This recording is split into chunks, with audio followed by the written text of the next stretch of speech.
there's a part of you that doesn't want to heal.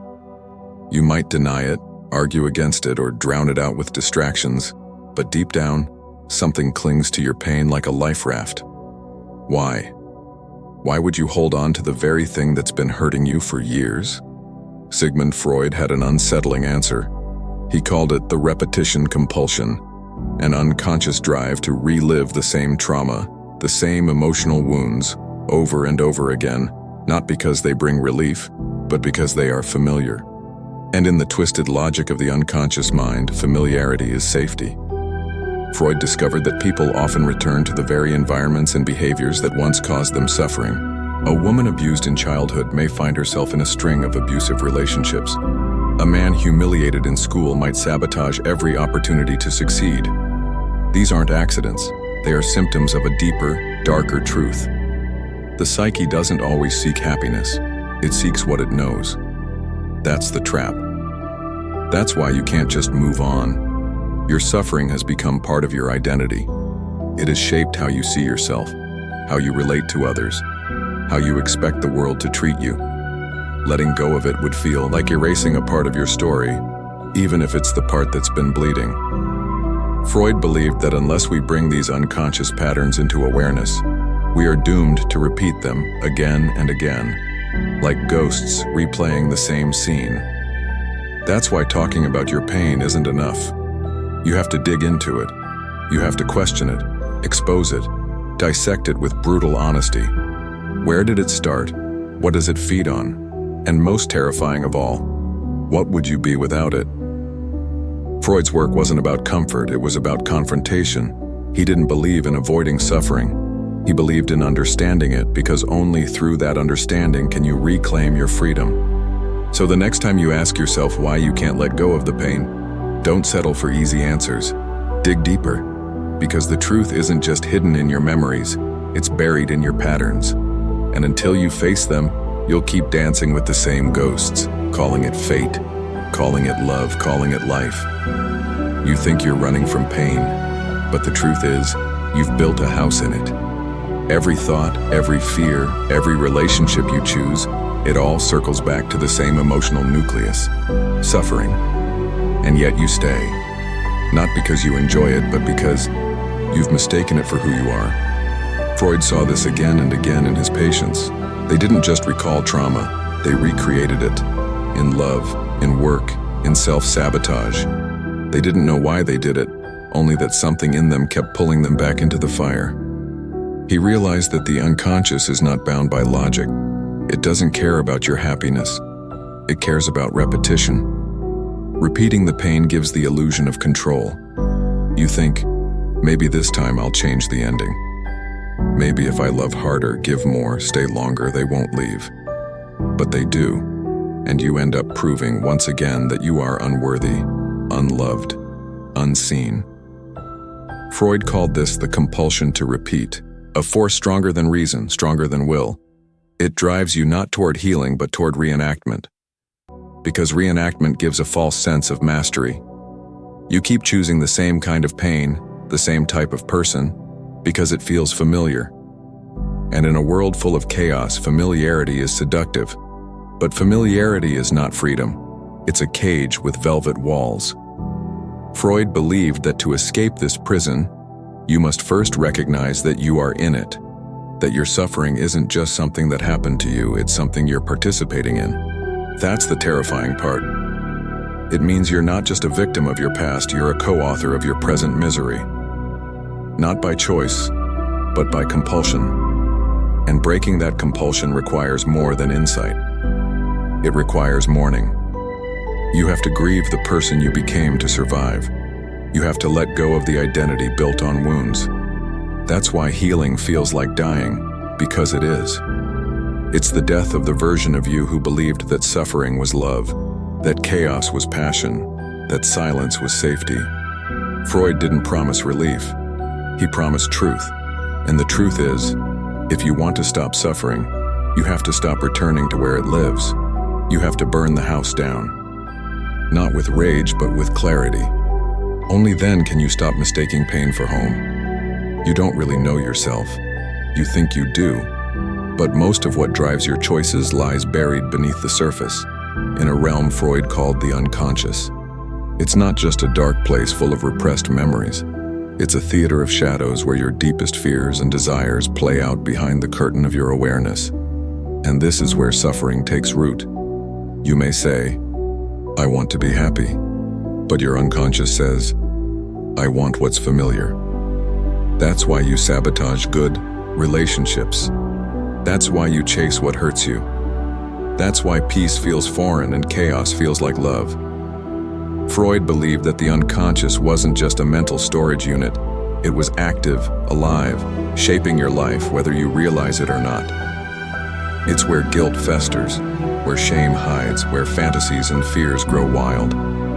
And the more you try to suppress these parts of yourself, the more powerful they become. What you reject doesn't disappear. It returns.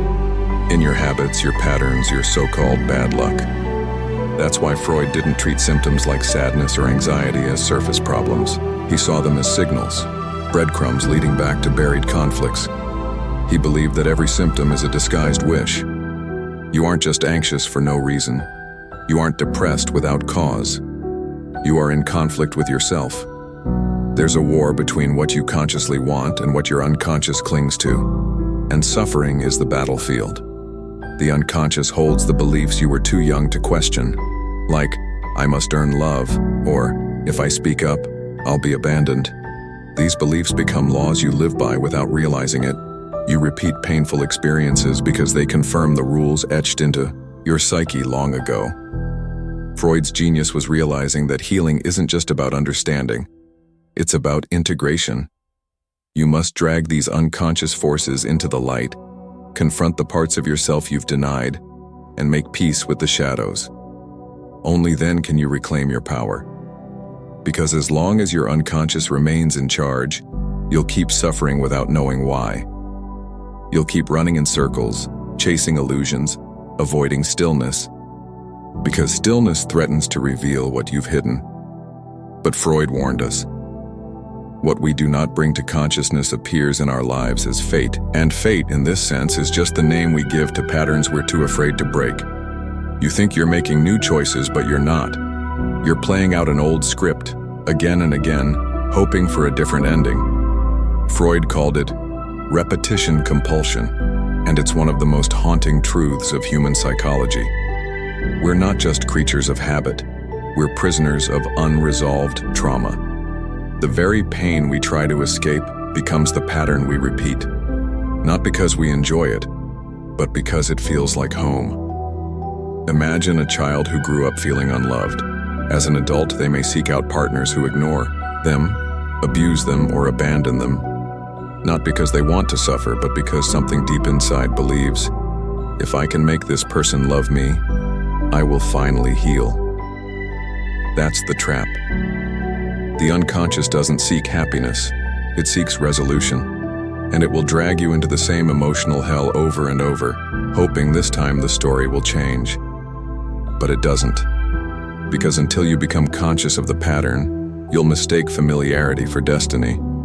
Freud believed repetition compulsion was the psyche's attempt to master what once felt powerless. But instead of freedom, it brings reenactment. You become the child again, pleading, proving, performing, trying to fix the past by reliving it in the present. The faces change, the scenery shifts, but the feeling is the same. Rejection, abandonment, humiliation. And somewhere inside, you know it. That's why certain situations hit harder. That's why some failures feel like life or death. You're not reacting to this moment. You're reacting to all the moments like it that came before. Freud said this compulsion was stronger than the pleasure principle. We don't always seek what feels good, we seek what feels known. That's why healing feels boring. That's why healthy love feels off. Because it doesn't match the emotional blueprint of your past. And until you rewrite that blueprint, you will keep reenacting the wound. This is why insight alone isn't enough. You can know the pattern and still fall into it. What's needed is emotional recognition. You must feel the original pain, not to suffer again, but to stop running from it. Freud wasn't just mapping the mind. He was revealing the invisible chains that bind us, and repetition is one of the tightest. We don't repeat because we're stupid. We repeat because some part of us still believes we can finally make it right. But healing begins when we realize we're not children anymore. We can stop playing roles in someone else's script. Why do we destroy what we love? Why do we chase success only to collapse when we're near it? Why do we break our own hearts, burn our bridges, and sabotage peace the moment it arrives? Freud believed the answer was hidden in a terrifying instinct buried deep within us all: the death drive, or as he called it, thanatos. Unlike the pleasure principle, which seeks joy and fulfillment, the death drive pulls us toward repetition, destruction, and ultimately, non-existence. At first, Freud didn't want to accept it. It challenged everything. But as he studied war veterans, trauma survivors, and patients who repeated their pain endlessly, he realized something profound. We are not only driven by a desire to live, we are also driven by a compulsion to undo life, to return to a state before suffering ever began. The death drive is not about murder. It's about escape. Escape from complexity, from conflict, from the unbearable weight of consciousness. Life is tension. Death is silence. And sometimes, in our darkest moments, that silence calls to us. You see it when someone walks away from the best thing that's ever happened to them. You see it when someone builds a life of purpose, only to tear it down in a weekend. These aren't random acts. They're psychic returns to an earlier state, one where nothing had to be felt, nothing had to be faced.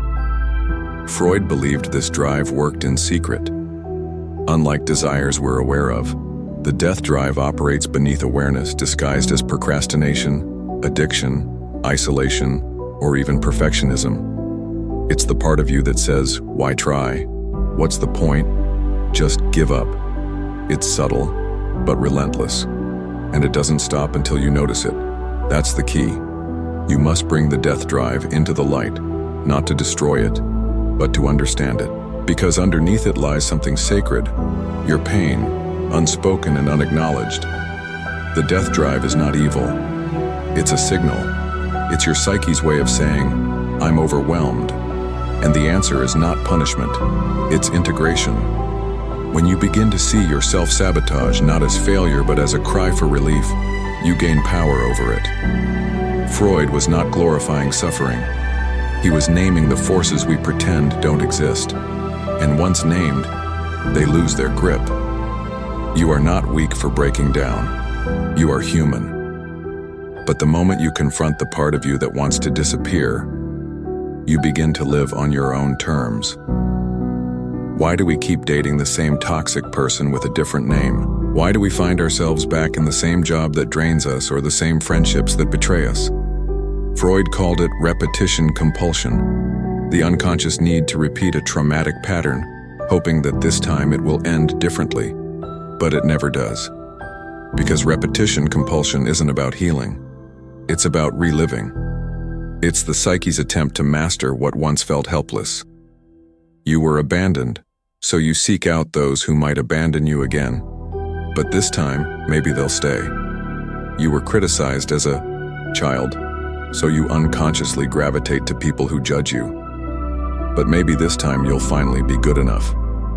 It's a psychological loop. The past disguised as the present. Freud saw this in his patients again and again.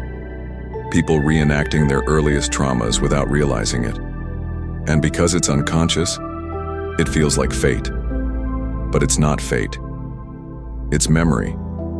Emotional memory stored not in words, but in patterns, habits, and attractions. The people we're drawn to often mirror the very wounds we've never addressed. The mind, in its desperate attempt to fix the unfixable, turns life into a stage where the same play repeats, again and again. Repetition compulsion is not madness. It's logic, a wounded logic. It says, if I can just get this person to love me, it'll undo the pain of my mother not loving me. If I can just win this battle, it'll erase all the times I lost before. But trauma doesn't disappear through reenactment. It dissolves through awareness.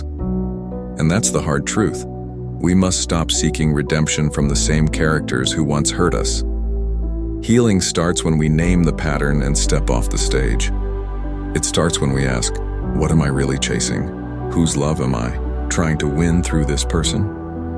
Whose voice am I trying to silence through my achievements?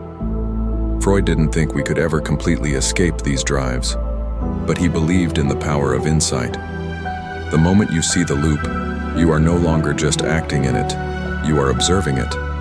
And with that observation comes the chance to choose differently, to break the cycle, to stop repeating the past and begin creating a future not based on old wounds, but on conscious choice. Because you are not your trauma, you are the one who survived it. At first glance, it seems absurd. Why would anyone seek out suffering? Why would the human psyche sabotage its own well-being, chase emotional chaos and reject peace when it's offered? Freud's answer lies in one of his earliest and most influential ideas, the pleasure principle. He believed all human behavior is driven by a desire to maximize pleasure and minimize pain. But when pain becomes familiar, when suffering becomes the emotional wallpaper of your upbringing, then the psyche begins to confuse the familiar with the pleasurable. That's when everything gets twisted. The child raised in criticism learns to find comfort in judgment. The person, conditioned in abandonment, finds a strange safety in distance. Over time, these become unconscious blueprints for what home feels like. We don't chase happiness, we chase what feels like home, even if home was chaos. Freud noticed that some of his patients, even after becoming aware of their trauma, still sabotaged their lives. They rejected love, destroyed progress, and clung to harmful patterns. Why? Because deep down, those patterns matched their emotional template. The pleasure principle, corrupted by early pain, was still at work, seeking the illusion of comfort in what once hurt them. And society makes it worse. We're told to just move on, or think positive, as if decades of inner conditioning can be overwritten with a motivational quote. But the psyche is ancient, layered, and slow to heal. The pleasure principle doesn't operate on logic, it operates on emotion. And emotion doesn't respond to commands, it responds to safety, repetition, and meaning. That's why people often sabotage success. It feels unsafe. That's why people ghost those who care for them. It feels unfamiliar. That's why people reject peace. They mistake it for emptiness. True healing begins when we stop chasing surface-level pleasure and start asking deeper questions. What does my nervous system call home? Who taught me that suffering was love? What emotions feel safe to me, and which ones do I run from?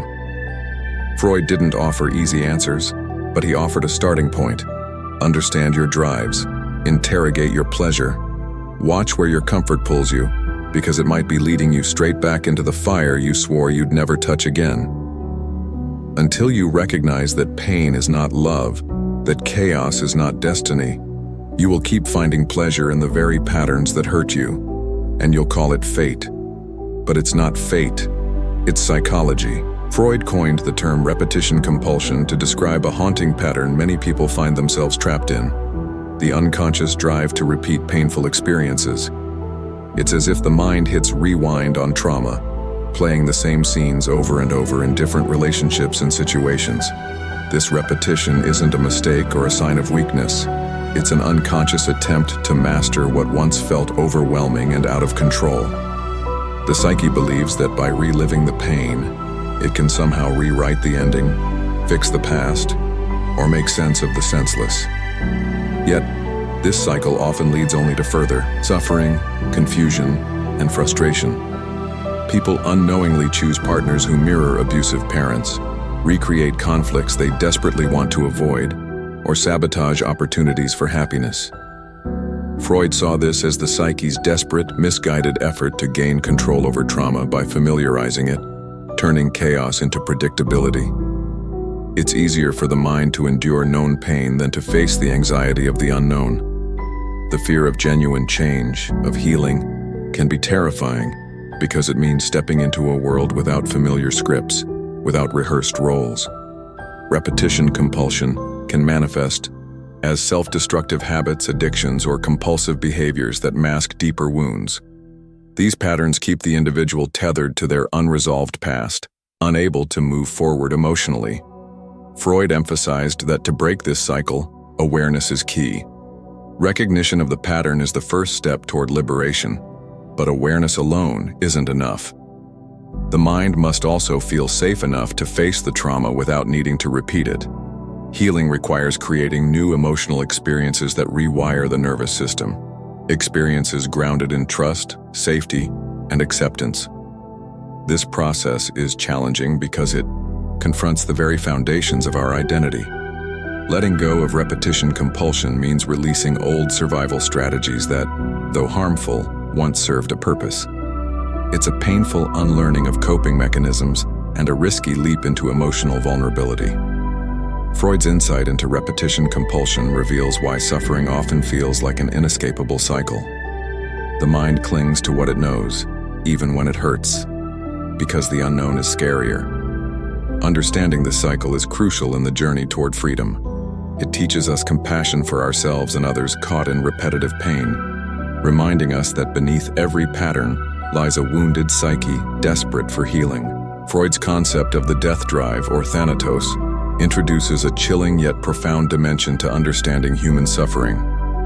Unlike the life instincts, eros, which drive us toward survival, creativity, and connection, the death drive pushes us toward destruction, chaos, and a return to an inorganic state. This instinct doesn't only manifest in literal death, but in subtle forms of self-sabotage, aggression, and the unconscious urge to dismantle what we build emotionally or psychologically. Freud believed that suffering is partly fueled by this inner conflict between the life instincts and the death drive, creating a tension that manifests as internal turmoil and pain. The death drive is not evil, but a fundamental part of our psyche that seeks to resolve tension by returning to a state of calm, an ultimate peace that paradoxically is found in non-existence. This instinct underlies behaviors that seem irrational or self-destructive, such as compulsions, addictions, and the repetition of trauma. When the pain becomes unbearable, the death drive tempts us with the idea of erasing the self to escape suffering. It explains why sometimes we are drawn toward destructive relationships or patterns, even when consciously we want to heal. The death drive can also be projected outward, causing aggression toward others or the world. Freud's insight here is both terrifying and hopeful. It acknowledges the dark impulses within us, while providing a framework for understanding why we resist healing or change. Recognizing the death drive in ourselves is crucial, because it helps us see suffering not just as bad luck or weakness, but as part of a deep psychic struggle. Healing means balancing these drives, nurturing life-affirming instincts, while confronting and transforming the impulses toward destruction. It is through this painful balance that growth occurs. By facing the death drive honestly, we reclaim our power over unconscious forces that have long controlled our pain. Freud's theory invites us to explore the shadows within ourselves, not to be consumed by them, but to integrate and transcend them, moving toward a fuller, more conscious existence where suffering no longer dictates the terms of our lives. Freud's exploration of suffering concludes with a profound challenge. How do we transcend the unconscious forces that chain us to pain? Understanding suffering's roots in the unconscious, the death drive, and repetition compulsion is only the beginning. True freedom requires conscious awareness, acceptance, and transformation. Freud believed that psychoanalysis, bringing unconscious conflicts to light, offers a way out of this cycle. By making the unconscious conscious, we can recognize the patterns that trap us, confront repressed desires and fears, and gradually dismantle the psychic structures that perpetuate suffering. This process is neither quick nor easy. It demands courage to face the darkest parts of ourselves and persistence to work through the pain. It also requires self-compassion, for suffering is an intrinsic part of the human condition. Yet through this difficult journey, we can reclaim agency over our minds and emotions, refusing to be mere victims of unconscious drives. Transcending suffering does not mean erasing pain completely, but learning to relate to it differently, transforming it into insight, growth, and resilience. Freud's final message is one of cautious hope. Although suffering is deeply embedded in our psyche, we are not powerless. By engaging with our inner conflicts honestly and openly, we can break free from destructive cycles and move toward a more integrated and authentic self. This journey toward freedom is the heart of psychological healing and personal transformation, a testament to human resilience and the enduring quest for meaning beyond pain. The psychology of suffering, therefore, is not just a study of our darkest struggles, but a roadmap to liberation, inviting us to embrace the complexity of our minds and ultimately find peace amid the inevitable trials of life.